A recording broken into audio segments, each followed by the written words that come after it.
Direto do plenário já está de volta com imagens do plenário do Supremo Tribunal Federal, já da chegada dos ministros aos respectivos lugares, para que nós tenhamos o início da sessão plenária da tarde desta quinta-feira. Portanto, dentro de instantes, estaremos acompanhando toda a sessão plenária de hoje, ao vivo, direto do plenário. Podemos nos sentar? Declaro aberta essa sessão extraordinária do Supremo Tribunal Federal e passo a palavra à senhora secretária, que fará a leitura da ata da sessão anterior. Ata da 16ª Sessão Ordinária do Plenário do Supremo Tribunal Federal, realizada em 26 de junho de 2019. Presidência do senhor ministro Dias Toffoli. Presentes à sessão os senhores ministros Celso de Mello, Marco Aurélio, Gilmar Mendes, Ricardo Lewandowski, Carmen Lúcia, Luiz Fux, Rosa Weber, Roberto Barroso, Edson Fachin e Alexandre de Moraes. Procuradora-Geral da República, doutora Raquel Elias Ferreira Dodge. Abriu-se a sessão às 14h43, sendo lida e aprovada a ata da sessão anterior. Pergunto se há alguma observação a ser feita. Não havendo, declaro a ata aprovada. Informo a vossas excelências que estão presentes neste plenário graduandos das seguintes instituições de ensino: Faculdade Santa Lúcia de Mogi Mirim, Estado de São Paulo, Centro Universitário Brás Cubas, de Mogi das Cruzes, também do Estado de São Paulo. Sejam todos muito bem-vindos. Não há sustentação. Já teve, né? Ministro Marco Aurélio, da relatoria de Vossa Excelência, apregou o recurso extraordinário 591.340, em que é recorrente Polo Industrial Positivo e Empreendimentos Limitada, e recorrido à União e a vários interessados. Trata-se do tema 117 da repercussão geral, limitação do direito de compensação de prejuízos fiscais do Imposto de Renda à Pessoa Jurídica e da base de cálculo negativa da CSLL. O feito encontra-se para continuidade de julgamento. Em 29 de maio de 2019, após a leitura do relatório e a realização das sustentações orais, o julgamento foi suspenso. Então, Vossa Excelência já irá diretamente ao voto. Tinha razão a ministra Carmen Lúcia. Julgamento iniciado. E eu achei que não teria sido iniciado, presidente. Atendidos os pressupostos gerais de recorribilidade. Em jogo, faz-se a condicionalidade da limitação imposta ao contribuinte para aproveitamento de prejuízos fiscais na apuração do imposto de renda e da contribuição social sobre o lucro líquido, instituída pelas leis 8.981, de 95, e 9.065, de 95. Transcrevo no voto, para efeito de documentação, os dispositivos. Destaco a necessidade de delimitar-se o que é submetido a julgamento. O recurso cuida tão somente da constitucionalidade das restrições previstas nas citadas leis, presente a continuidade da atividade empresarial, não abrangendo a interpretação dos diplomas legais nas situações em que se observa a extinção de pessoa jurídica. Embora pertinentes às ponderações trazidas na condição de terceira pela Confederação Nacional do Comércio, buscando demonstrar a incompatibilidade com o texto maior da limitação do aproveitamento de prejuízo, é dado salientar que o ponto alusivo aos efeitos da restrição em casos de extinção de pessoa jurídica não é objeto do mandado de segurança. E agora nós estamos julgando o mandado de segurança com a roupagem de recurso extraordinário. Não é objeto do mandado de segurança impetrado. Inexistente deliberação sob esse enfoque no âmbito do Tribunal Regional Federal da Terceira Região. O quadro, portanto, impede o pronunciamento do Supremo quanto ao tema. A saber se aplica a redução em se tratando de extinção a consideração a menor dos prejuízos em se tratando de extinção de pessoa jurídica. Esse tema não está em debate. Quanto ao paradigma, ressalto ter sido a matéria de fundo apreciada por este tribunal quando do exame do recurso extraordinário 344994 de minha relatoria, redator do acordo, o ministro Eros Grau. Na oportunidade, pronunciei-me à luz do conceito constitucional de renda e da ofensa ao princípio da anterioridade, tão somente no tocante à constitucionalidade da Lei 8.981, de 95. A maioria divergiu desse entendimento, consignou inexistente a violação do princípio da anterioridade, foi o que esteve em jogo, atrelou a apuração do lucro a período certo, assentando que o aproveitamento do prejuízo acumulado em exercícios anteriores é um benefício outorgado pelo ente tributante, um benefício fiscal passível de ser suplantado mediante lei. O acordo proferido ficou assim emendado e eu estou transcrevendo para efeito de documentação. Não foi objeto de discussão a articulação atinente à ofensa aos princípios da capacidade contributiva, da vedação ao confisco e da isonomia, importantes no sistema tributário nacional.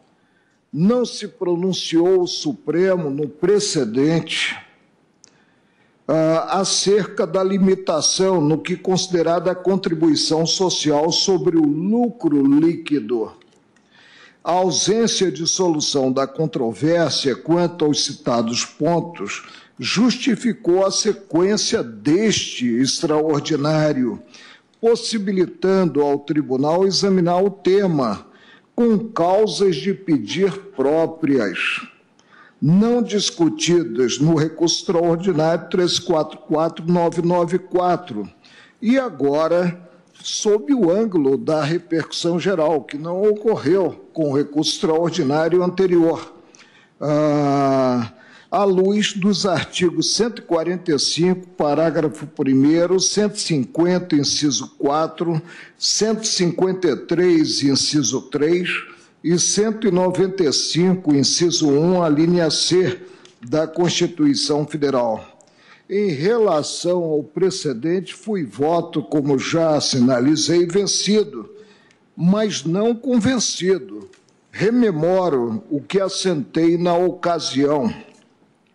Consigno inicialmente que dois temas explorados nas razões recursais não são passíveis de exame pela Corte. O primeiro está ligado à capacidade contributiva. Em momento algum, tribunal de origem, no precedente, adotou entendimento sob tal ângulo, padecendo o recurso da ausência do indispensável pré-questionamento. Simplesmente não se tem o que cotejar, objetivando concluir pelo enquadramento do extraordinário no permissivo que lhe é próprio, ou seja, na linha A do inciso 3 do artigo 102 da Constituição Federal. Cai por terra o argumento embasado no teor do parágrafo 1º do artigo 145 da Lei Maior, relativo à graduação dos impostos segundo a capacidade econômica do contribuinte. Também não cabe, ao contrário, aliás, do que percebido pela PGR, adentrar a matéria concernente à contribuição social no precedente. No voto condutor do julgamento do Regional Federal, registrou-se que a impetrante não acostou à inicial do mandado de segurança dado concreto que pudesse indicar o desprezo ao prazo 90º do parágrafo 3º do artigo 195 da Constituição Federal. Então, cingiu-se a Corte de Origem a mencionar a impropriedade da impetração sem abordar o tema de fundo. Confira-se com que se contém a folha 128. A esta altura, presente extraordinário, não há como prosseguir e afastar a premissa do acordo proferido para julgar-se a matéria. No mais, disse no voto, a medida provisória 812/94, transformada na Lei 8.981 de 95, implicou profunda alteração do critério relativo ao cômputo dos prejuízos, no que estes resultam na perda do valor dos bens patrimoniais, repercutindo na noção de lucro real.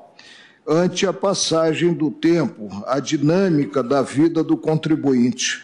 Nota-se que o acórdão revela a observância do princípio da anterioridade, ficando potencializada a circunstância de, no apagar das luzes do ano de 1994, haver-se, em atenção justamente a esse princípio da anualidade, disciplinado a matéria de forma precária e efêmera, quando certo, tendo em conta o tempo e a repercussão existente, seria um encaminhamento de projeto de lei.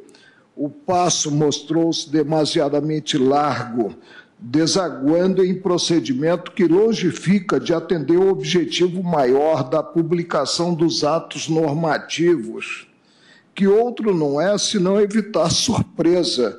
E aí se deixou para publicar no dia 31 de dezembro do ano a que me referi, quando nós sabemos que a atividade no Brasil, se não é cessada, pelo menos não é tão intensa, a ponto de ter seu acompanhamento das publicações.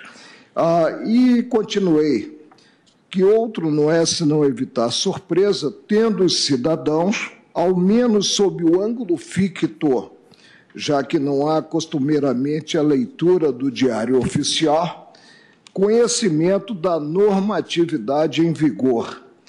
Vigência do ato normativo não prescinde do conhecimento por todos, presumindo-se o fenômeno quando verificada a publicação no Jornal Oficial. Considere-se a necessidade de atentar-se para o que normalmente ocorre e, portanto, ter-se a veiculação do ato da forma comumente utilizada, ou seja, com a edição e, mais do que isso, a circulação do jornal em data habitual. Pois bem, de acordo com o calendário de 1994, o último dia deste ano caiu em um sábado, não foi sequer dia propriamente útil. E é notório que não só ia acontecer nesse dia a edição de Diário Oficial da Justiça. Mandou-se rodar o Diário Oficial, né, no sábado, mesmo no sábado, isso em 94. Aliás, trata-se de data em que os expedientes, quer no setor público, quer no setor privado, nos dias da semana de segunda a sexta-feira, e recaiu 31 de dezembro de 94, num sábado, ficam até mesmo truncados, quando não há o recesso total. O que se dirá se o dia 31 de dezembro recai em um sábado? Tem-se assim que a Lei 8.981, resultante da conversão da medida provisória 812, de 31 de dezembro de 94, sábado, somente poderia ser observada dada a anterioridade no exercício seguinte, isto é, no exercício de 96, como se tivesse sido publicada no dia 2 de janeiro, né, do ano de 1995. Mas aí se quis ganhar tempo e, portanto, surpreendendo os contribuintes, partiu-se para a cobrança.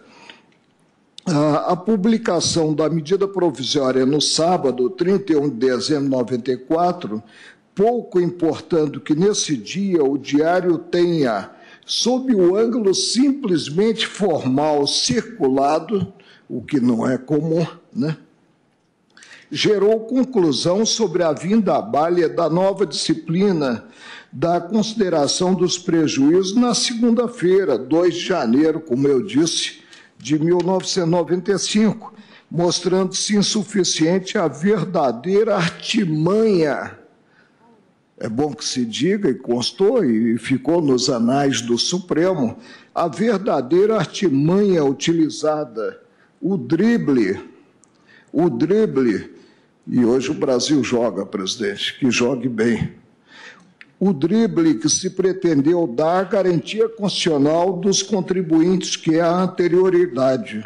A não se entender assim, estará sendo desprezado em sua concretude maior o princípio da anterioridade, e mais do que isso, o princípio do determinismo, segundo o qual a razão suficiente é de fazer-se presente na vida gregária, como proclamado pelos filósofos materialistas gregos há 2.500 anos, conforme disse então, fragmento de Leucipo, nada nasce sem causa. E o objetivo da publicação da medida provisória, sábado, 31 de dezembro de 1994, foi a cobrança já no ano seguinte. Nada nasce sem causa, mas tudo surge por alguma razão e em virtude de uma necessidade.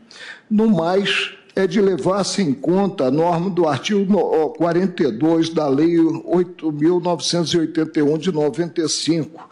A partir de 1º de janeiro de 1995, para efeito de determinar o lucro real, o lucro líquido ajustado pelas adições e exclusões previstas ou autorizadas pela legislação do imposto de renda poderá ser reduzido em, no máximo, 30%.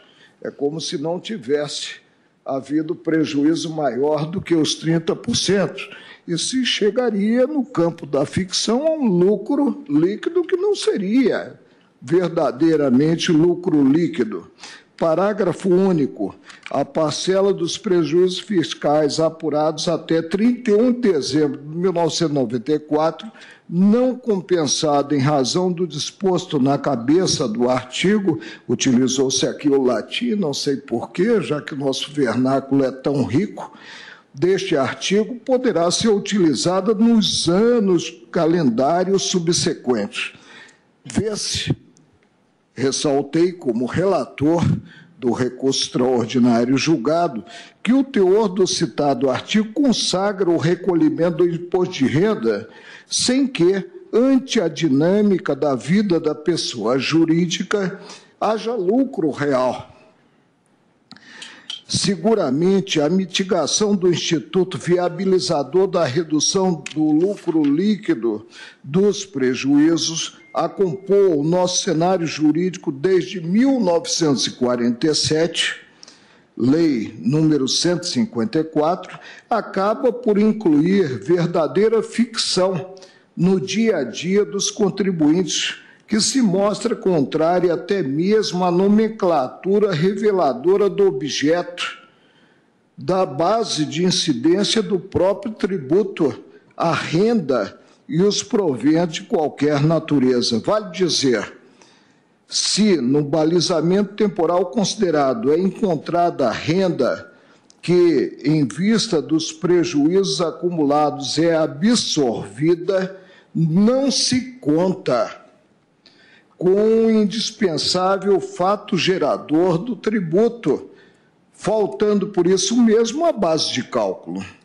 A colocação dos prejuízos em simples estado latente, em mera reserva, abstraindo-os no cálculo da renda a ser tributada, implica, em última análise, antecipação do tributo e não cobrança, dado o ano base a ser perquirido. A atuação do fisco em tal sentido ganha contornos próprios a empréstimo compulsório, sem a existência de lei complementar e dos objetivos que estão previstos de forma exaustiva no artigo 148 da Constituição Federal, além de suportar o resultado negativo, o contribuinte vê-se forçado a recolher tributo que não corresponde em si à renda.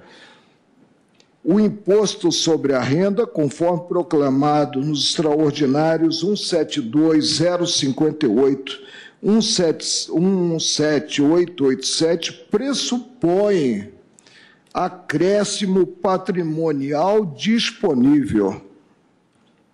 E aí, concluir, naquele julgamento com esse do extraordinário, o provejo para declarando a inconstitucionalidade do artigo 42 da Lei 8.981 de 95, no que, postergada no tempo a consideração dos prejuízos, conceder a segurança e, com isso, reconhecer o direito do impetrante a compensar os prejuízos fiscais acumulados nos períodos base anteriores a 1995, sem a limitação imposta, os 30%, pelo artigo 42 da Lei 8.981 de 95.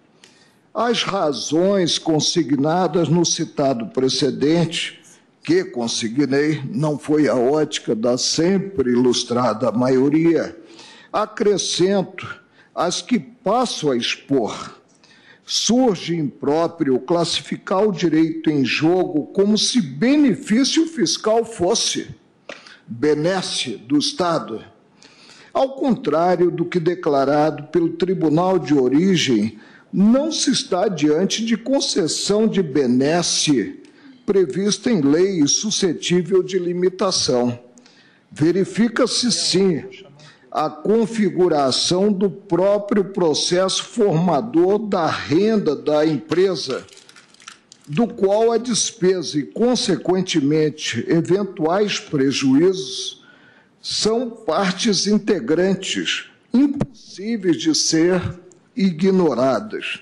Não há como desvincular a despesa de certo ano da renda a ser auferida futuramente. Desconsiderar o investimento efetuado pela sociedade empresária para atingir o lucro posterior é desmembrar elementos indissociáveis. Nesse sentido, cumpre observar os ensinamentos do professor Humberto Ávila. O conceito de renda como acréscimo ou ganho patrimonial pressupõe, como antes afirmado, a tributação do resultado líquido disponível, assim entendido aquilo que permanece com o contribuinte depois de deduzidas as despesas necessárias para obter os rendimentos e para proteger e manter sua fonte produtora. Isso significa, continuo na transcrição, que o conceito de renda e de lucro está vinculado ao conceito de despesa. Despesa e lucro mantêm, pois, uma relação de causalidade. O lucro posterior é resultado de despesas anteriores. Em outras palavras, o que se ganha depois é resultado do que se investe antes. Se é verdade que há uma vinculação necessária entre despesas e lucros, também é correto que há uma ligação essencial entre despesas e prejuízos. Os prejuízos são resultados que surgem quando as despesas superam as receitas. Daí se poder afirmar que custos operacionais e despesas profissionais não são assim prejuízos, mas eles são a matéria de onde os prejuízos surgem. Desse modo, pode-se afirmar que prejuízos nada mais são que despesas e custos anteriores que não produziram ou não produziram ainda resultados positivos. O fundamental é que não se pode, como adverte o mesmo autor que é citado, ver o lucro isoladamente de prejuízos anteriores. Como afirmado, o acréscimo patrimonial é resultado de gastos anteriores. Não se pode, portanto, separar a renda de um ano de prejuízos de anos anteriores, como se fossem eles, a renda e os prejuízos, elementos conceitualmente dissociáveis. Insista-se, a renda é resultado de despesas e custos formadores de prejuízos anteriores. Em atividades que envolvem períodos de investimento, pode-se tranquilamente afirmar: não há renda futura sem prejuízos anteriores. Renda futura sem prejuízos anteriores é como um filho sem pais. E pretender analisar a renda futura sem examinar os prejuízos passados é como querer aceitar a existência de um objeto, mas recusar a existência da sua sombra. Conceito de renda e compensação de prejuízos fiscais, página 43. A lição, pelo menos para mim, é clara. Os prejuízos de um ano levam à formação da renda nos períodos seguintes. A definição da renda, até o momento da absorção dos prejuízos, não se observa acréscimo patrimonial, mostrando-se inviável falar em renda para fins de tributação. Entender de modo contrário leva a atingir a própria fonte produtora, tributando-a como se renda fosse. Relembrando o ensinamento popular, correr-se-ia o risco de sacrificar a própria galinha em busca do ovo. Sendo as despesas da empresa elementos necessários para a aferição do lucro, estancar a apuração da base de cálculo a período determinado, deixando de levar em conta o ocorrido em exercícios anteriores, pode gerar distorções na verificação da renda tributável. Definir como o período de apuração é desconsiderar que diversas atividades apresentam fluxo de produção de riqueza com tempos distintos, ora maiores, ora menores. Dessa forma, aquelas que tiverem retorno dos investimentos dentro do exercício poderão aproveitar as despesas para apurar a base de cálculo. Já os investimentos de longo prazo ficarão submetidos à limitação para o aproveitamento dos prejuízos anteriores. Atividades que demandem alto grau de investimento inicial podem amargar uma série de prejuízos iniciais, só vindo a alcançar resultados positivos com o passar dos anos. Caso se limite o aproveitamento desse saldo acumulado, não será oferido lucro em si, mas sim mera recomposição do patrimônio investido, a revelar, inclusive, violação da ideia de isonomia ante a incabível discriminação em função da natureza do empreendimento. Vale ressaltar, a periodicidade anual em si não é o problema. O Estado pode adotá-la como mecanismo para garantir, inclusive, uma arrecadação contínua. O que surge inaceitável é a utilização dessa opção legislativa como justificativa para tolher um direito do contribuinte, revelado no texto constitucional.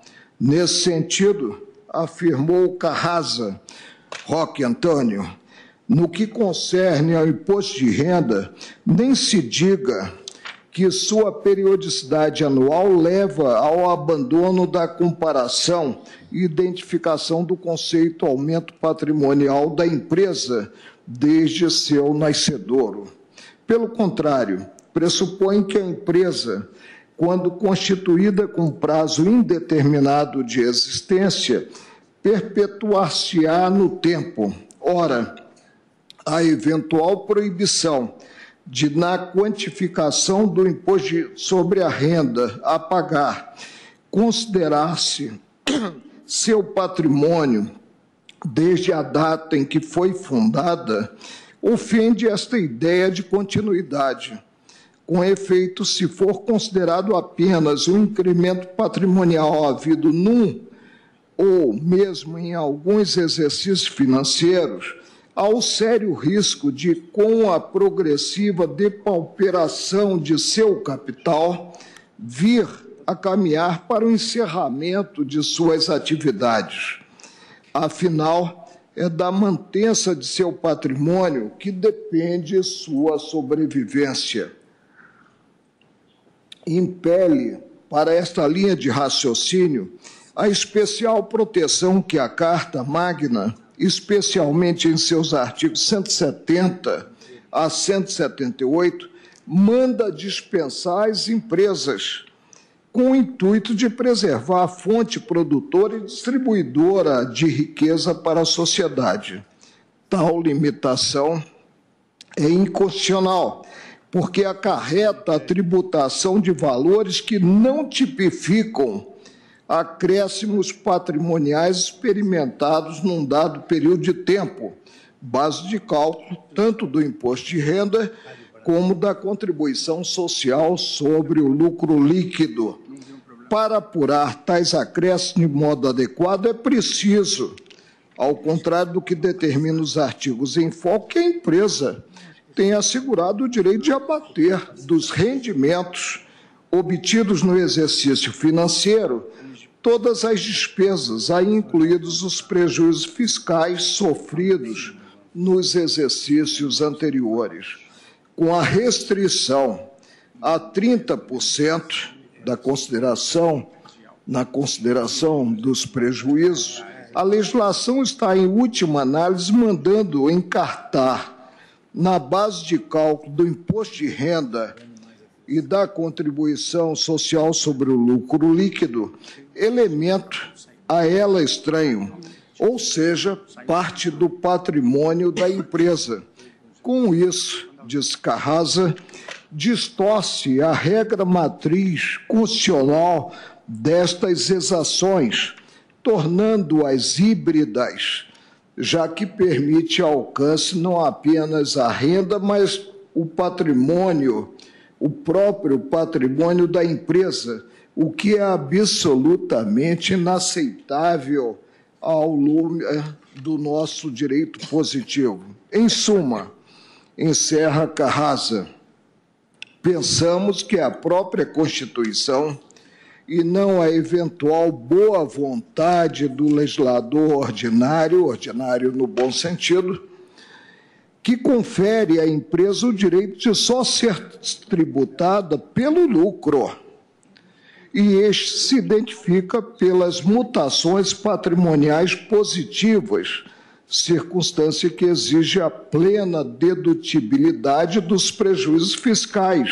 amargados desde o início das atividades empresariais. Encerro aqui, o trecho é de curso de Direito Constitucional Tributário, 28ª edição. Esse entendimento se coaduna com a ótica do Supremo, ao pressupor como renda a realização de acréscimo patrimonial, conforme consignado nos já citados extraordinários 172058 de minha relatoria, pleno, acordo publicado em 95, e 117.887, relator ministro Carlos Veloso, pleno, acordo publicado em 93. inobservada a recomposição dos prejuízos ante os investimentos realizados, o que se pretende com a limitação é fazer incidir tributação sobre a renda no próprio patrimônio do contribuinte. Desvirtuam-se as balizas constitucionais estabelecidas nos artigos 153, inciso 3, e 195, inciso 1, a linha C. Altera-se o figurino, que é constitucional, relativo ao tributo, ao imposto de renda. A nomenclatura já revela a base de incidência, que não pode ser outra senão a renda, depois da contabilidade feita quanto aos aportes e despesas e prejuízos. Continuo. No que só se pode admitir a viabilidade da incidência quando se efetua a equação na qual considerados receita e prejuízos, sob pena de desfalque patrimonial, caso realmente haja lucro. A partir do momento em que, interferindo-se na contabilidade do contribuinte, previu-se não se poder levar em conta no exercício mais do que 30% dos prejuízos verificados, passou a existir tributação, adotado o rótulo, simples rótulo, de imposto de renda sobre o patrimônio.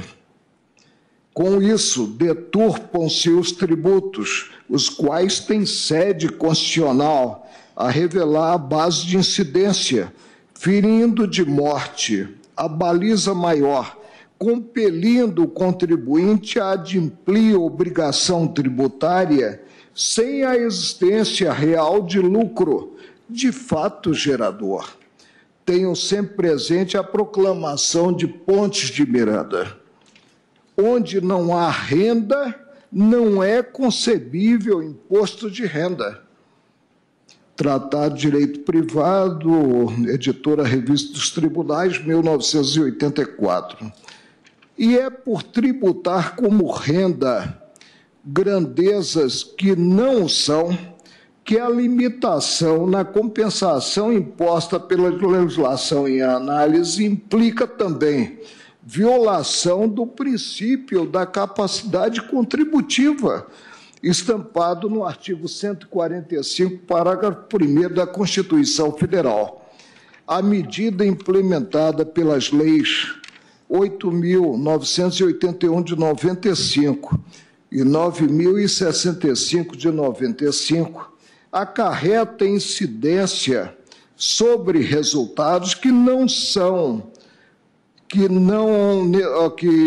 necessariamente acrescem o patrimônio do recorrente, mas tão somente repõem perdas verificadas nos períodos anteriores, ou seja, por meio de tributação de renda ficta, uma vez que, conforme consignei, ela de fato não existe, alcança-se o patrimônio do contribuinte, colocando-se em risco a manutenção da própria fonte produtora. Transcrevo, quanto ao ponto, ensinamentos de Isabel Derzi, nos comentários ao clássico trabalho de Aliomar Balieiro, Limitações Constitucionais ao Poder de Tributar. Do ponto de vista objetivo, o trecho, a capacidade econômica somente se inicia após a dedução dos gastos, a aquisição, produção, exploração e manutenção da renda e do patrimônio. Tais gastos se referem àqueles necessários às despesas de exploração e aos encargos profissionais, ou seja, pode-se falar em uma capacidade econômica objetiva que o legislador tem o dever de buscar, como a renda líquida profissional ou patrimônio líquido. O princípio da capacidade econômica, do ponto de vista objetivo, obriga o legislador ordinário a autorizar todas as despesas, que sejam consideradas todas as despesas operacionais e financeiras necessárias à produção da renda e à conservação do patrimônio afetado à exploração. Igualmente, o mesmo princípio constrange a lei a permitir o abatimento dos gastos destinados ao exercício do trabalho, da ocupação profissional como fonte de onde promanam os rendimentos. Inobservado acréscimo patrimonial, não há como cogitar da existência de lucro. Se não há lucro, não há demonstração de aptidão para suportar a carga tributária. A limitação ao aproveitamento do prejuízo acumulado apresenta, assim, contornos verdadeiramente confiscatórios, situação vedada ante o previsto no artigo 150, inciso 4 do Diploma Maior. Provejo o extraordinário para reformar o acordo proferido pelo Tribunal Regional Federal da Terceira Região, assentando a inconstitucionalidade dos artigos 42 e 58 da Lei 8.981 de 95, bem como dos artigos 15 e 16 da Lei 9.065 de 95, para fins de repercussão, fixo a seguinte tese, que tenho a impressão vai ser a tese do meu voto. É inconstitucional limitar a certo percentual a consideração de exclusões previstas ou autorizadas pela legislação do imposto de renda para efeito de cálculo do lucro líquido. É como voto, presidente. Agradeço ao ministro Marco Aurélio, que vota pelo provimento do recurso. Como vota o ministro Alexandre de Moraes.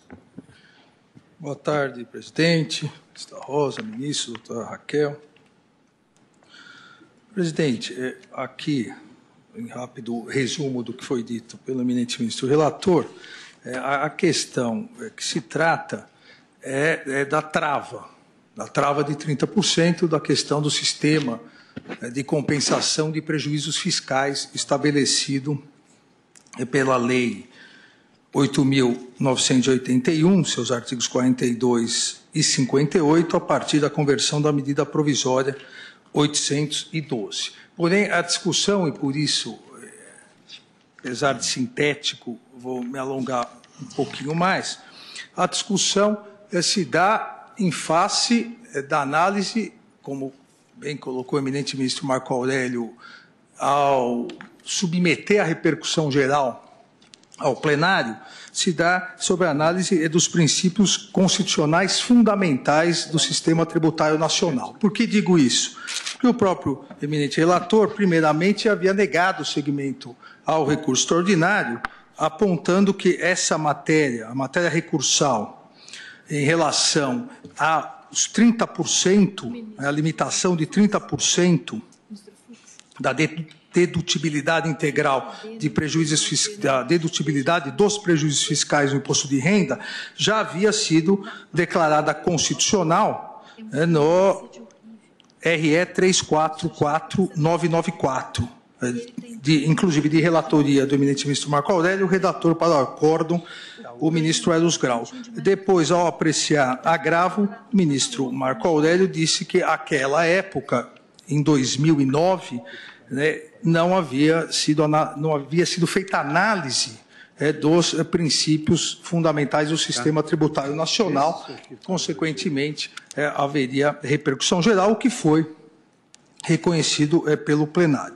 Então, aqui, não só importante, e desde já pedindo vênia ao eminente ministro Marco Aurélio, pela divergência, não só é importante salientar, a meu ver, que não há, não houve, como já vários precedentes da Corte apontaram não a inconstitucionalidade em relação a essa trava, a essa opção legislativa de um mecanismo de sistema, no sistema de compensação de prejuízos fiscais, e também não houve, a meu ver, nenhum ferimento, nenhum desrespeito aos princípios do sistema tributário nacional, pelo fato da lei federal regulamentar essa limitação, essa trava de 30% no aproveitamento de prejuízos fiscais.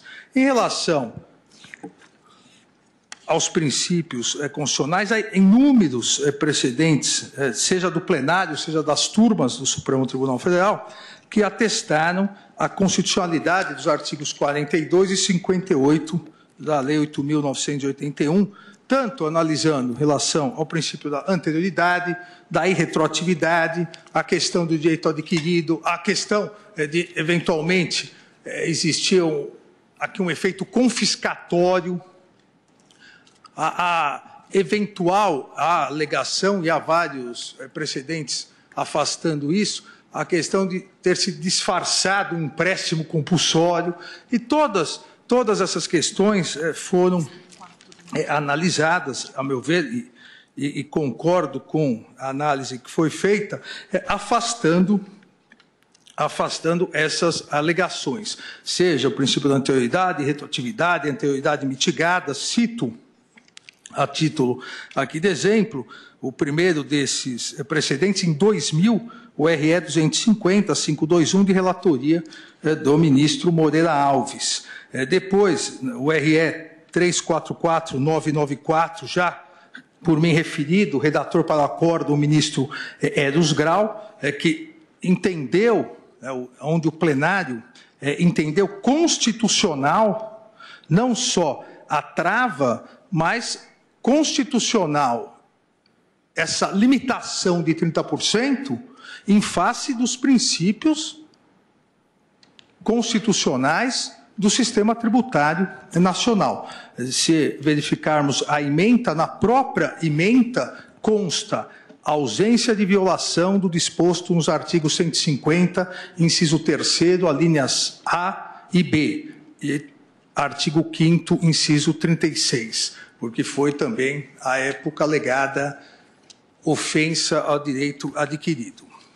Da mesma forma, já há precedentes, e cito os RS, aqui, de que não houve instituição de figura de empréstimo compulsório, desrespeitando as regras tributárias nacionais, não houve, da mesma forma, nenhum efeito confiscatório. E por quê? Por que isso? Porque, em verdade, não há, ao meu ver, não há um direito adquirido de poder compensar prejuízos no lucro, compensar prejuízos para efeitos de análise do lucro e da tributação. No regime capitalista, a questão de lucro e prejuízo é uma questão de contingência negocial do dia a dia. O que governos fazem, legislativos fazem, até como apoio a empresas, principalmente a micro e pequenas empresas, é editar normas que auxiliem o empreendedorismo. Mas não há um direito adquirido a isso. Uma dessas normas, ou um desse sistema de normas, é exatamente o sistema de compensação de prejuízos fiscais. Para que se alavanque a empresa, para como isso foi bem salientado pelo eminente ministro Marco Aurélio, o relator, para que se possibilite, principalmente nos primeiros anos de vida da empresa ou em períodos de crise financeira, para que se possibilite a manutenção da empresa com geração de emprego, geração de renda. O que se prevê são mecanismos de compensação de prejuízos. Esse mecanismo, em especial, esse mecanismo de compensação de prejuízo fiscal, possibilita que se deduza dos prejuízos fiscais no imposto de renda sobre a pessoa jurídica e da base de cálculo negativa, né, se deduza do lucro líquido esses prejuízos fiscais, mas num limite de 30%. Esse limite poderia ser 20%, esse limite poderia ser 40%, ou esse limite poderia não existir. Não há obrigatoriedade no país de sistema de livre concorrência, não há obrigatoriedade da previsão de compensação de prejuízos. Não há aqui uma cláusula pétrea a garantia de sobrevivência de empresas ineficientes, empresas que não conseguiram, por qualquer que seja o motivo, não conseguiram sobreviver ao mundo do mercado. Mas há sempre, por parte do poder público, por parte da legislação, há mecanismos para tentar auxiliar, para tentar, principalmente em momentos de crise, manter a empregabilidade, manter a renda. E um desses é o sistema de compensação de prejuízos fiscais, que no Brasil, e isso também foi salientado pelo eminente ministro Marco Aurélio, no Brasil, esse sistema é antigo, se iniciou já em 47, pela Lei 157, depois foi alterado por Decreto-Lei 1493, em 76, 91, uma nova lei, 92, outra, sempre havendo adaptações, previsões, para auxiliar de modo geral o empreendedorismo, mas, obviamente, nunca garantindo um direito, e isso foi discutido no referido RE de redatoria do ministro Eros Grau, nunca efetivando o direito adquirido a sempre, independentemente da lei e do previsto em lei, sempre existia a possibilidade de deduzir do lucro para fins de base de cálculo do imposto de renda todos os prejuízos fiscais. É um auxílio. Assim como, por exemplo, fazendo o paralelo, existe a possibilidade de deduções do imposto de renda à pessoa física. Deduções algumas, inclusive, que pela não correção chegam a ser ridículas, dedução de saúde, dedução de educação, mas são deduções previstas pela legislação. Não é uma obrigatoriedade, não é um direito adquirido a essas deduções. E foi exatamente nesse sentido, nessa evolução, desde 1947 até, efetivamente, o que discutimos hoje, a medida provisória 812 de 94, convertida na Lei 8981, em especial os artigos aqui tratados, 42 e 58, que se chegou aos moldes atuais de compensação de prejuízos fiscais. Não se pode, a meu ver, entender que a legislação ordinária possibilitou a taxação de renda ou lucros fictícios, um patrimônio inexistente. Não, na verdade, não se deve, ao meu ver, olhar os 70% que disse que não é compensável, até porque nada poderia ser compensado. Ao estabelecer a possibilidade de compensação de 30%, em verdade, auxilia a empresa num regime de caixa, poder, em determinados momentos, pagar menos imposto. As leis em exame, os artigos legislativos em exame, o 48, o 42 e o 58, eles configuram uma técnica fiscal de compensação de prejuízos fiscais registrados em determinado ano base. Não uma técnica fiscal de taxação de lucro não existente. O inverso. Aqui é a possibilidade de, no lucro, compensar 30% do prejuízo. E do que sobrar, aí sim pagar o imposto de renda. O que se dá e o que se permite, e a Constituição não impõe, ao meu ver, ela permite, uma faculdade legal, ou seja, a discricionariedade do Congresso Nacional, desde que respeitados os princípios do sistema tributário nacional, que efetivamente foram respeitados, a meu ver, e essa série de precedentes assim o demonstra, o que se prevê é uma faculdade legal de compensabilidade fiscal. Aqui é uma benesse ao contribuinte. Poderia ser maior, poderia ser menor, ou poderia nem existir. Mas, da forma que existe os 30%, não fere, ao meu ver, nenhum dos princípios constitucionais do sistema tributário nacional.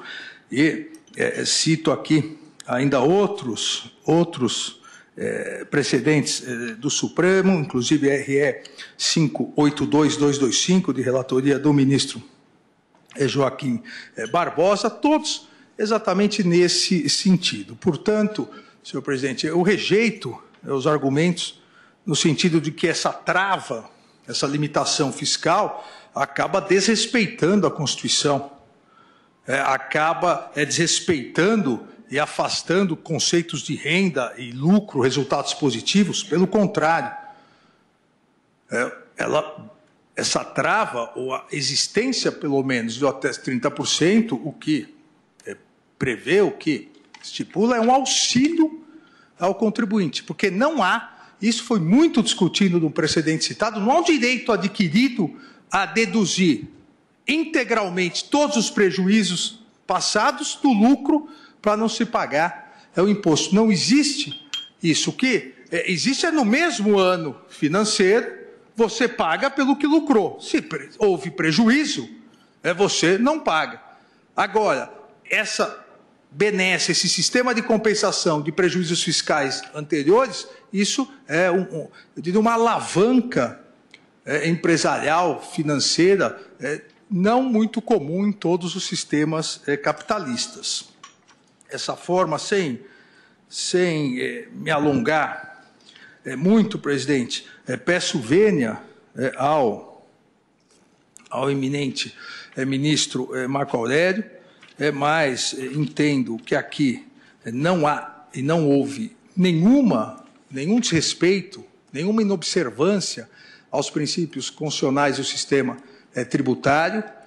A limitação, como já anteriormente decidida pelo plenário e depois pelas turmas, a limitação em 30% é constitucional.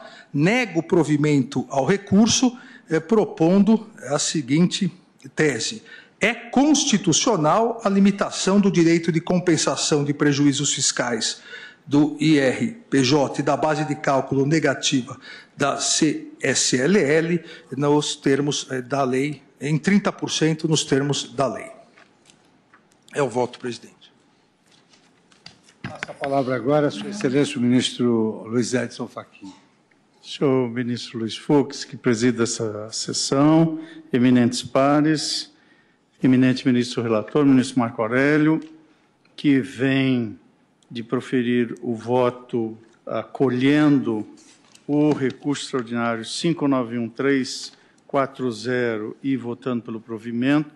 O ministro Alexandre Moraes, que abre divergência, propondo o não provimento do recurso extraordinário.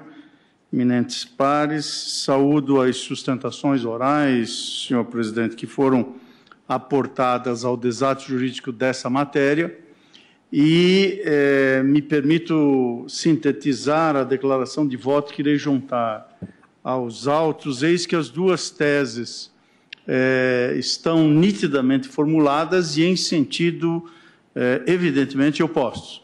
O que se está a debater aqui, fundamentalmente, nesse feito conhecido dentro e fora dos autos como o processo da trava dos 30, a rigor, a limitação à compensação de prejuízos fiscais, o conceito de renda e a incidência de princípios constitucionais, bem como o tema que foi versado quando do julgamento do recurso extraordinário, aqui já mencionado, tanto pelo eminente ministro relator quanto pelo eminente ministro Alexandre Moraes, recurso extraordinário 344994. E, portanto, o que sustenta a União por sua sempre zelosa Procuradoria da Fazenda Nacional é a existência, tal como assentou o ministro Alexandre de Moraes, de compreensão que se projetaria por agasalhar também este julgamento e, portanto, se acolhida esta tese,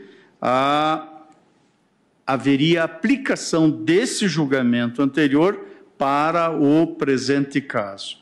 Senhor presidente e eminentes pares, fiz o exame desta matéria e, como disse, vou juntar declaração de voto e a conclusão que cheguei tem premissas e fundamentos que vão ao encontro do voto proferido pelo eminente ministro relator.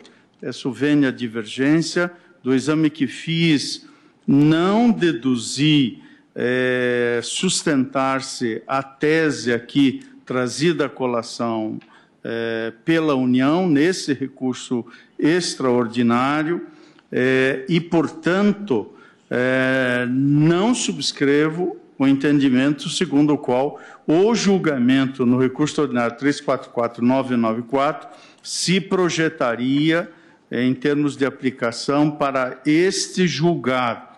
E não vou repetir todos os argumentos já muito bem suscitados e expostos pelo eminente ministro relator.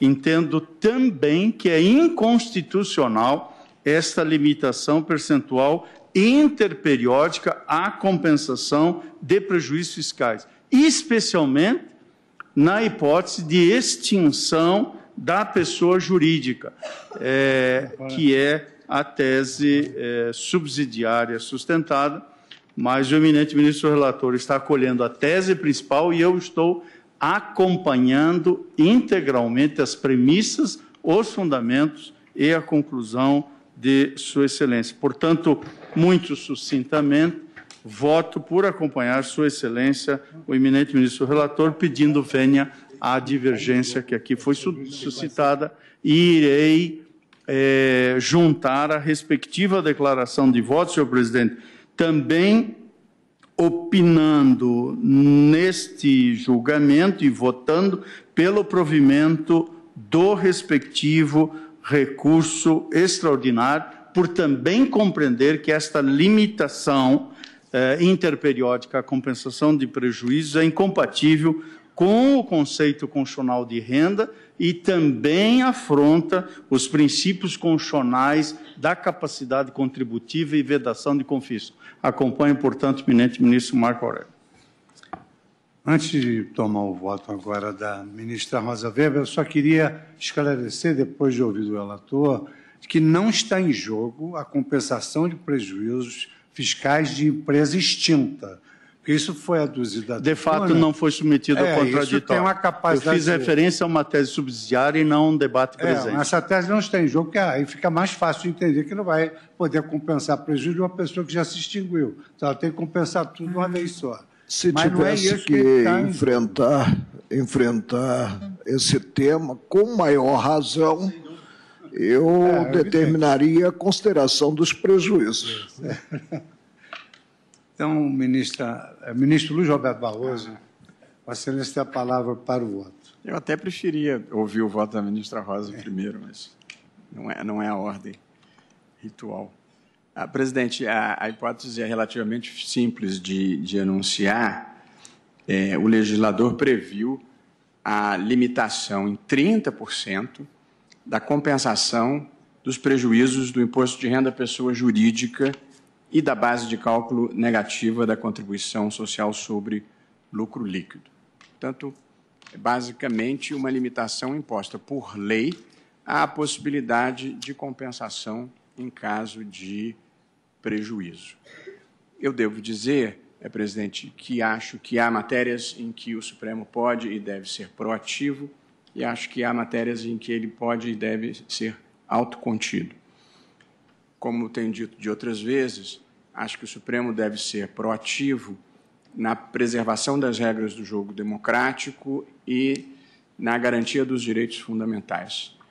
mas acho que ele deve ser autocontido em questões administrativas, em questões econômicas e em questões tributárias, a menos que se caracterize claramente a violação de um direito fundamental. Eu não acho que haja um direito fundamental à compensação de prejuízo.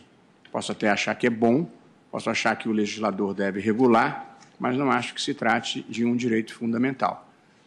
Por não achar que se trate de um direito fundamental, acho que se deve reconhecer ao legislador uma maior margem de conformação legislativa, eventualmente chamada uma maior margem de discricionariedade. Portanto, eu não vejo, neste caso, uma violação a nenhum princípio constitucional. Posso achar melhor, posso achar pior, posso achar mais conveniente ou menos conveniente, mas não acho, sinceramente, que se esteja violando um direito fundamental do contribuinte aqui, que me anime a sobrepor a minha própria valoração à que foi feita pelo legislador ordinário. De modo que, pedindo todas as vênias ao eminente ministro Marco Aurélio e ao eminente ministro Luiz Edson Fachin, que o acompanhou, também eu tenho como conclusão do meu voto uma proposição simples que, em essência, coincide com a do ministro Alexandre de Moraes, que é a seguinte: é constitucional a limitação de compensação de prejuízos fiscais do imposto de renda à pessoa jurídica e da dedução da base de cálculo negativa da contribuição social sobre o lucro. De modo que, pedindo todas as vênias e não vendo violação ao princípio da capacidade contributiva, nem vendo confisco nesse caso, eu estou acompanhando a divergência. Ministra Rosa Weber, para o voto. Senhor presidente, senhores ministros, também cumprimento os procuradores que ocuparam a tribuna em assentada anterior, com competentes sustentações orais. E, como já foi bem aqui explanado, senhor presidente, em 10 de outubro de 2008, no plenário virtual, foi reconhecida a repercussão geral desta questão constitucional suscitada e o acórdão respectivo ficou assim emendado: imposto de renda de pessoa jurídica e contribuição social sobre o lucro líquido, prejuízo, compensação, limite anual. Possui repercussão geral, controvérsia sobre a constitucionalidade da limitação em 30% para cada ano base do direito de o contribuinte compensar os prejuízos fiscais do imposto de renda sobre a pessoa jurídica e a base de cálculo negativa da contribuição social sobre o lucro líquido, artigos 42 e 58 da Lei 8.981 de 95 e 15 e 16 da Lei 9.065 de 95. Sucede, senhor presidente, que, como bem apontou o eminente relator na sua decisão, datada de 3 de setembro de 2013, este plenário, em 25 de março de 2009, concluíra o julgamento do recurso extraordinário 344.994, originalmente também da relatoria do ministro Marco Aurélio, e em que ficou redator para o acordo o ministro Eros Grau, e concluiu o plenário pela constitucionalidade desta limitação da compensação de prejuízos, e assim emendou a sua decisão. O direito ao abatimento dos prejuízos fiscais acumulados em exercícios anteriores é expressivo de benefício fiscal em favor do contribuinte, instrumento de política tributária que pode ser revista pelo Estado, a ausência de direito adquirido. Segundo, a Lei 8.981 de 95 não incide sobre fatos geradores ocorridos antes do início da sua vigência. Prejuízos ocorridos em exercícios anteriores não afetam fato gerador nenhum. Recurso extraordinário a que se nega provimento. É verdade que naquele processo, como também já foi exaustivamente destacado, não houve decisão em repercussão geral, na medida que, inclusive, anterior à emenda constitucional 45, que é do final de 2004. Agora, o que eu me coloco, senhor presidente, é se há alguma justificativa razoável, e nessa linha é a manifestação da Fazenda Pública, que conduza a uma guinada jurisprudencial. Eu tenho privilegiado sempre, né, a manutenção da jurisprudência da Corte a partir do princípio da segurança jurídica. E, com todo o respeito ao eminente relator, ao eminente Fachin, que acompanhou o eminente relator, eu não vejo algum elemento novo, a não ser a alteração da composição do plenário, que me leve a votar no sentido de que se altere essa orientação que está vigorando há mais de 10 anos. Por isso, não, com todo respeito, não entendo que deva revisitar o tema para alteração dessa compreensão que vigorou e que foi, na verdade, o ministro Eros Grau ficou de redator do acordo, mas ele basicamente seguiu a linha exposta na intervenção feita à época pelo presidente, ministro Nelson Jobim.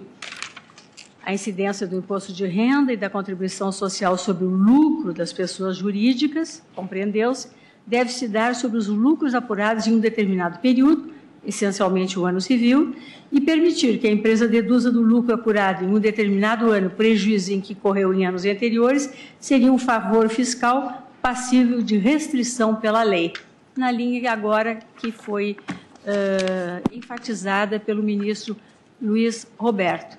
Então, por isso, senhor presidente, entendendo rígidos os princípios constitucionais, né, eu, com essa trava de 30%, eu mantenho aquela compreensão do plenário, no recurso extraordinário 344.994, e nego o provimento ao recurso extraordinário com as vênias de estilo. É como voto. Então, ministra Rosa Weber, nega provimento ao recurso. Ministro Ricardo Lewandowski. Senhor presidente, eu vim preparado para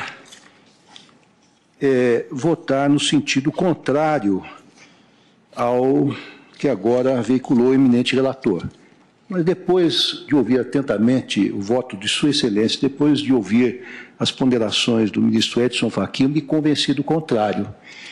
Eu, revendo o que foi decidido no RE 34994, eu verifico que a causa de pedir é diversa. Neste caso que estamos examinando agora, nós estamos confrontando a Lei 8.981/95 com princípios tributários que estão consignados na nossa Constituição, que não foram examinados quando do exame deste RE 344.994. Eu estou entendendo que a lei, ao estabelecer essa trava, ela vai contra aquilo que a própria Constituição estabelece como o conceito de renda, que, na verdade, é um acréscimo patrimonial, segundo consta do artigo 145, parágrafo 1º da Carta Magna, que leva em conta a capacidade contributiva do contribuinte. De maneira que, tal como concluiu o eminente relator, o ministro Marco Aurélio, e também o ministro Edson Fachin, eu entendo que, na medida que se estabelece uma trava, não se pode aferir fidedignamente o lucro líquido do contribuinte. E, nesse sentido, está-se, sim, afrontando os princípios constitucionais da capacidade contributiva, da vedação ao confisco e mais também o princípio da universalidade e também da isonomia. Portanto, senhor presidente, eu peço vênia às opiniões em contrário e provejo recurso para declarar a inconstitucionalidade dos artigos 42 e 58 da Lei 8.981/95 e creio também, ministro relator, dos artigos 15 e 16 da Lei 9.065/95, que interferem na base de cálculo, no reconhecimento da base de cálculo. Vossa Excelência se resumiu apenas a declarar a inconstitucionalidade do 42 e 58. Exato. 4258 da Lei 8981 de 95 e 1516. Isto, da 9065. Pois não. Então, senhor presidente, meu voto coincide exatamente com o que concluiu o eminente relator e também o ministro Edson Fachinha como voto. São votos no sentido do provimento, né, ministro Marco Aurélio? Pelo provimento. Pelo provimento. Ministro Gilmar Mendes. Senhor presidente, com as venas de estilo, acompanho o voto divergente do ministro Alexandre. Eu gostaria de destacar que sempre estive no Superior Tribunal de Justiça o entendimento de que as limitações do poder público de tributar, elas obedecem a uma interpretação restrita, porque o princípio da legalidade no campo tributário é de extrema significação, tendo em vista que o Estado tributa para arrecadar e satisfazer as necessidades coletivas. Então, o Estado tem que ter fluxo de caixa. E não é por outra razão que a exposição de motivos dessa lei, ela traz exatamente essa questão inerente ao fluxo de caixa. Leio na exposição de motivos dessa lei, que é um dos aspectos que eu gostaria de destacar, que esta metodologia que outrora fora estabelecida em anos, quer dizer, o contribuinte tinha até 5 anos para se compensar dos prejuízos, foi modificada exatamente em razão da queda da inflação e da estabilidade econômica. E o que disse o legislador? A medida essa da compensação estabelece uma regra gradual de compensação de prejuízos, tomando-se como referência os resultados obtidos em cada ano. Essa alteração permitirá ao Estado um fluxo estável no ingresso de receitas provenientes do imposto de renda. Então, essa foi a ratio essence da lei. Por outro lado, eu me recordo que eu e o saudoso e querido ministro Teori Zavascki debatemos essa questão e sedimentamos essa jurisprudência em recurso repetitivo no STJ. E as nossas premissas, que lá eu estabeleci, aqui gostaria de revisar, fulcravam-se no seguinte, que, tendo em vista essa interpretação restritiva das limitações do poder tributar, era possível ao legislador infraconstitucional fazer algumas conformações, tendo em vista a necessidade que o Estado tem de obter um fluxo estável para satisfação das necessidades coletivas. E a Constituição tem os seus conceitos próprios de renda, de patrimônio, de serviços, que são um pouco diferentes daqueles conceitos eminentemente privados. Então, lá eu afirmei e aqui eu reafirmo que o legislador infraconstitucional ele tem competência para definir os conceitos legais de renda e de lucro, desde que respeite os limites semânticos do texto constitucional e as condicionantes do sistema referentes à instrumentalidade e, acima de tudo, à eficiência da tributação para alcançar todos os objetivos constitucionais que são, digamos assim, atingidos através da arrecadação. Em caso, a legislação atacada preserva o conceito constitucional de renda ao permitir a dedução dos prejuízos da base de cálculo negativa. Eventual violação surgiria, isso aqui é importante, se o exercício desse direito fosse condicionado de modo a tornar sua fruição tecnicamente impossível ou desproporcional ou custosa, que seria impossível no caso de extinção da pessoa jurídica. A limitação de 30%, no meu modo de ver, respeitar as opiniões em contrário e muito bem fundamentadas, constitui mecanismo de calibração destinado a auxiliar a preservação da disponibilidade de recursos no erário. Conquanto se trate de proporção de 30%, não resultou demonstrado que a restrição torne impossível o empreendimento, nem que afete demasiadamente a liberdade econômica, tampouco a propriedade privada. E aqui, naquela oportunidade, houve também o tratamento infraconstitucional, que essa matéria sempre foi analisada em regra, sob o ângulo infraconstitucional, nós tratamos também das pessoas jurídicas em fase de encerramento, o que não é o caso específico. E também a ministra Rosa tocou num ponto interessante, que é a questão da segurança jurídica. Então, o STJ vem julgando assim há um decênio. E eu me recordo das advertências do ministro Moreira Alves, no sentido de que, não havendo modificação da legislação, não há razão para modificar a jurisprudência pelo simples fato de alteração da composição do tribunal. Naquela oportunidade, apenas figuravam na composição do tribunal o ministro Marco Aurélio, o ministro Celso de Mello e o ministro Gilmar Mendes. Então, pedindo vênia aos entendimentos em contrário, eu voto no sentido de negar provimento ao recurso. O ministro Dias Toffoli está chegando, como sempre, na hora exata, é o homem certo na hora certa e está empatada a causa. Eu devolvo a presidência com esse presente para Vossa Excelência desempatar. Vossa Excelência negou provimento? Neguei provimento. Não está empatado. Nem está empatado. E eu também peço vênia ao ministro relator Marco Aurélio, ministro Edson Fachin, ministro Ricardo Lewandowski, e nego provimento ao recurso, acompanhando a divergência aberta pelo ministro Alexandre de Moraes. Então, eu proclamo que, por maioria...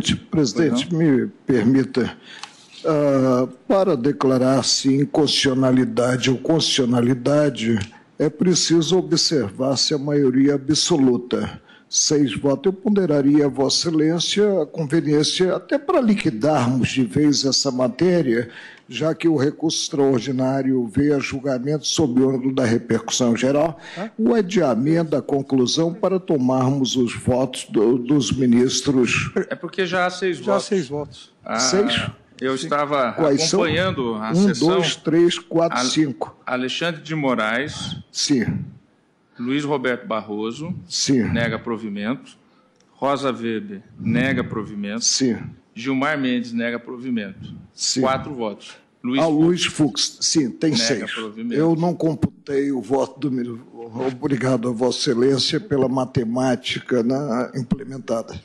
Então, eu proclamo que foi negado provimento ao recurso, vencidos os ministros relator, ministro Luiz Edson Fachin e ministro Ricardo Lewandowski.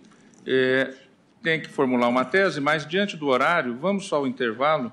A tese já está formulada. Já está pronta? Já está formulada? Estamos de acordo. Pode ler, ministro. É constitucional a limitação do direito de compensação de prejuízos fiscais no IRPJ e da base de cálculo negativa da CSLL. Ministro Marco Aurélio, evidentemente... Não, eu fico vencido. Agora, o que o tribunal assentou é que são constitucionais os artigos mencionados no que parcelaram a consideração dos prejuízos. Eu creio que a conclusão é essa. Eu sustentei que seriam inconstitucionais esse parcelamento, porque eu entendo que há o balanço, e nesse balanço é considerada receita, despesas e prejuízo, para então concluir-se pela existência ou não de lucro líquido quanto à contribuição ou de lucro tributável pelo imposto de renda. Eu vou colher os votos, ministro Edson Fachin. Presidente, só uma observação. O tema tratado é exatamente o tema 117. Limitação do direito de compensação de prejuízos fiscais do IRPJ e da base de cálculo negativa da CSLL. Só precisava colocar na frente se era constitucional ou não, né? Então, como prevaleceu a constitucionalidade, por isso é a tese. Ministro Fachin. Senhor presidente, vencido, nada obstante, creio que a tese é coerente com a maioria que se formou. Ministro Luiz Roberto. Também estou de acordo. Ministra Rosa. De acordo. Ministro Fux. Ministro Ricardo Lewandowski. Ministro Gilmar. Ainda estamos, presidente, no julgamento do recurso extraordinário. E a partir desse julgamento é que está sendo assentada a tese, né? Ora, se assim ocorre, eu devo ficar coerente com o que eu sustentei no voto. Minha tese, como eu disse ao término do voto, no fecho do voto, é diametralmente oposta. Por isso eu fico vencido. Eu acompanho Senhor o presidente. ministro Alexandre. Eu estou proclamando o resultado, por favor. Eu acompanho o ministro Alexandre de Moraes quanto à tese proposta e proclamo que a tese fixada foi, por maioria, vencido o ministro relator Marco Aurélio, redator para o acórdão, o ministro Alexandre de Moraes. Vossa Excelência, fala por quem? Pela ordem, Excelência, em nome do Simpec, amicus curiae no recurso extraordinário. Simpec, amicus Eu não curiae. ouvi. Eu também não. Repete no microfone, por favor. Simpec, figura com amicus curiae no recurso extraordinário, Excelências. O julgamento está proclamado o resultado. Eu suspendo a sessão em razão do intervalo regimental.